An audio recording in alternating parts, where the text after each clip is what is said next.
আসসালামু আলাইকুম প্রিয় গাইস। ঈদ মোবারক। ঈদের তৃতীয় দিনে চলে এলাম রায়টা পাথরঘাটে। কুষ্টিয়া জেলার মধ্যে রায়টা পাথরঘাট একটা পর্যটক এলাকা হিসেবে অন্যতম।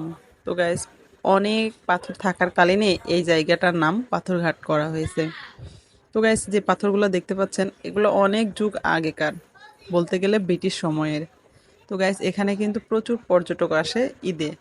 ঈদের বাহিরেও পর্যটক আসে, তবে ঈদের সময় প্রচুর পর্যটক হয় এই রায়টা পাথরঘাটে। আর এই রায়টা পাথরঘাটে দেখার মতো কিন্তু এই রায়টা পাথরঘাটই শুধু এই পাথরটাই রয়েছে।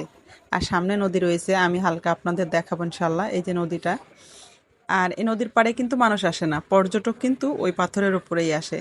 এজন্যই হয়তো বা এই জায়গাটার নাম পাথরঘাট হয়েছে। তো গ্যাস, আপনাদের কাছে কেমন লাগলো আমার এই ভিডিও? ভালো লাগলে অবশ্যই লাইক কমেন্ট শেয়ার করবেন। আর হ্যাঁ, পরবর্তী ভিডিও পাওয়ার জন্য অবশ্যই আমার চ্যানেলটিকে সাবস্ক্রাইব করে নেবেন। সবাইকে আল্লাহ হাফেজ।